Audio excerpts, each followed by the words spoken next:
Yo, yo, yo, yo, yo, what's going on, COD Familia? It is your boy BN, aka Mr. Kingdom Builder, and today we're going to be taking a look at Kingdom 12, giving you an introduction and overview. We're also going to be reading some testimonial feedback from some of the officers and or leaders that are in the kingdom when I had gone around and asked those from the active alliances just to give me their point of view on how have they seen things play out from the beginning of the kingdom or at the earliest point that they noticed up until right recently. So this should be fun. Let's first start off with taking a little bit of a lay of the land on how Zone 3 is playing out. So I think there's about 3 to 4 alliances here so far. You got FM12, which is right here.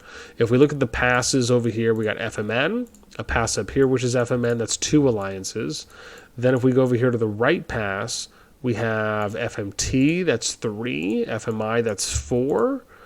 And then FM12 is there too as well. So 4 alliances. FM7 might get in if they're connecting, depending if they get access or not. So, and then they have 3 alliances that are hanging around Flame Dragon. I really, this is actually kind of interesting to me because this kind of reminds me of a bunch of alliances trying to connect to like Lost Temple and Rock. And so I just like that it's somewhat kind of being treated. I don't want to say exactly like that, but it's somewhat reminiscent. Now let's look at some of the leaderboards here if we can. We got number 1 player here, Crazy Steps from FM12 at 20.4 mil. We got Dirk Tagless, 18.9, almost 19. Number 3, ITA Angel Fire at 12.9, almost 13 mil. And then we have about a 2.3 mil drop off, getting to 10, 9, and a bunch of 8s. Personal merits, not too high, but definitely indicative of some fighting that has transpired. We got Hall level 225s. If we look at Alliance Power, FM12, the strongest right now, right? You have almost 6. I mean, it's almost about a 344 right mil difference. FM12 obviously looking close to break for that 1 bill threshold. And then you see a bunch of these FMs, right? Now my assumption here is that some of these are probably a part of like an FM family, if that's the case. And who knows how...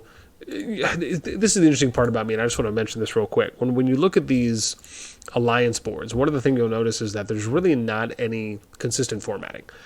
My view on this is that if you're going into a kingdom with a family, or you are bringing on family, it is very important that you take a level of care and professional coordination for those alliances. You do not want, again, I really advise against this because it just doesn't come off well. You want to have consistent formatting with your announcement boards, right? That you're following, and then you're just plugging in the unique details per your alliance. When you're just slapping paint on here and just hoping it sticks, that to me doesn't really breed and show first impressions and face value for what we first see is very important. Ooh, nice little internal burp there. Now, it may not always paint the clearest or the exact picture for us on, what are the inner workings. But when you're looking at things from the outside and a face value approach, that to me is really important, right? The vibe that I get when I look at these 5 announcement boards is that, okay, well, maybe they came in together as a group. Maybe it's just 4 or 5 alliances that all decided to kind of take on one name after they got into the kingdom, right? Maybe they were forced in that. Maybe they amicably joined, or whatever the case may be. It doesn't really present a level of professionalism, a level of coordination and quality when everyone's just kind of doing their own thing, right? Now, some people may not care too much about that, but to me, that's a big thing. Okay, with that in mind, and us kind of taking a little bit of a nice stroll down the overview lane, let's listen and read through some feedback here. So let me switch this up, and I'm just going to read you maybe 1 or 2 here. And let me preface again by saying that, remember, these are just point of view accounts from members of leadership across the active alliances. This isn't meant at all to be something where these people are like, ha, ha, ha, or gotcha, right? This is, again, these individuals' point of views on what they saw transpire from their own words. But I like showing this off because, to me, it really allows for the community and the player base to hopefully get a little bit of an understanding on how, again, kingdoms may not always play out the same way. They can and will play out differently, that is for sure. And the way that we get from A to Z can also be vastly different. Sometimes there can be similarities. And being able to read people's stories, see what went well, what didn't go well, why something happened, how people reacted, what they chose to do, what they chose not to do, that to me is a great opportunity to learn and to take something away that you may be able to apply to your kingdom or a future kingdom. So let's read just a few here, right? I like this one right now. Peace. We win war. Take all later. We control server 12. That's a bit aggressive. Here is a peaceful server after the IT versus FM family battle. Now the server is peaceful and become an FM family. Also, see, this kind of tells us a little bit there. So far, so good. Before, yes, we had a big fight between the two top alliances. The stories goes to the agreement that we need to unite as a family for facing the new season. And killing Behemoth the boss. Okay. After all, reset, all-star player here. Will Fusion become one for us too? Maybe I can tell. So far, boss has to keep in contents. Yo, thanks. Thanks, my man. Let me read the first one, though, here. This one says, history is nice. We had a strong union between FM12, ITA, K12, and NH45. Indonesians, K12, NH45, and FM12 mixed Europe, America, and Asia. ITA mixed 2. ITA thought Indos were going to betray later in Zone 3. Kingdom 12, well, lucky.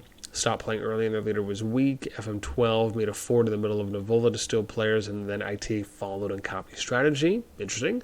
Both alliances got strong, but ITA having too little whales absorbed more people. Then NH45 changed name to ITN. Everyone thought FM was going to submit to them. They started trying to steal passes and dominate FM12, and they didn't realize the strength of FM12 was his activity. One day, CUD and ITA broke union and started a war and forgot lands before even Zone 3 opened. FM12 in the beginning had bad times, but soon we saw who was truly active and wanted war. War didn't stop for a whole day, and ITA lost and submit. One of his whales left the alliance and never submit, and now wants revenge. I don't know if that's that dirt guy that we saw tagless from the leaderboards, or maybe someone else. He is toxic, never helps anyone in the kingdom. That's, geez, rough life, man. Strong words. ITA gave FM leadership, and peace was instituted, I'm assuming. Since then, everyone grows here until we go into Season 2 full of resources. I hope they open migration and we get all free-to-play players here. Very easy rewards because we don't have big whales and we want to control migration. If they do some, keep up entertained, because at the end of the day, a lot of people stopped playing because the game got slow. All right, and then again, a few other responses here that you guys can read through. I'm sure there will be some pausing and there. Okay. But that gives us a little bit of lay of the land for how things are going. Now, I also want to say, right, it's not that I agree or, I'm full forwardly vouching, right? These are just, again, people's POVs on how they've seen things transpire. I'm not able to necessarily vet them myself because I'm not playing here. But at least being able to kind of comment on how things are going, if I'm kind of giving the short version, which is that, right, things maybe felt like they were going okay in the very beginning of the kingdom. And then there was a biggish skirmish, or I guess a skirmish that happened, and that led to a bigger fight. That fight ended up going in FM's favor, even though it may have felt like they were against the ropes in the beginning as things were progressing, or I guess escalating, and they were able to fight back and then now take over and what seems to be assimilate the other alliances into the FM family. And so that's kind of where you're at now. However, I don't know how things went down. I don't know what, and these are things to keep in mind. The X factors that we do not know is, well, what kind of conversations happened? Who was doing diplomacy? Who reached out to who? Who responded? Who didn't respond? How did those conversations even go? Were they nice? Were they friendly? Were they aggressive? Was it just egregious and just, no one's ever going to find a middle ground because of words that were said? For some of the whales, how did they impact the kingdom? Did some of them just go out and attack anyone and everyone? Were they going cray-cray in world chat? Were some of them really nice and friendly? And it was just like, hey, some just aren't going to see eye to eye. Did everyone see eye to eye, but then someone else or something else? I mean, again, we don't know those types of things on how everything played out. So that's why I say, right, take, the feedback and the POVs that we read with a grain of salt. Because sometimes, it's one of those famous sayings, right? It's your view, it's their view, and then there's the truth, right, in the middle. And that's kind of how I like to approach it. It doesn't mean that what they're telling us or the feedback they're giving us isn't their truth and isn't what they saw, because I'm sure it is. However, it may not be the absolute truth. Maybe it will be, but the fact is because we weren't there, we just can't assume that it is or it isn't. Now, of course, if there was 100 people from 5 different alliances, and there was members, officers, and leaders from each, and everyone just said, yeah, this is what actually happened, then okay, that's different, right? Because now you're getting, unison and consistent cooperation between a diverse set of parameters, right, in groups.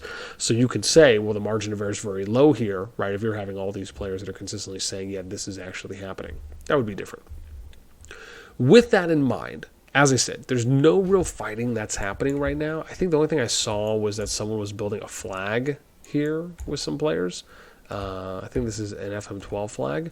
Yeah, so there's a few people that are building a flag out here. But again, it doesn't seem as though anyone's attacking anyone right now. And it seems that the feedback we're seeing is consistent with them being at peace. It's essentially just waiting until the next season starts. Which if we go and we look to see how much time they have left on their season, let's look real quick.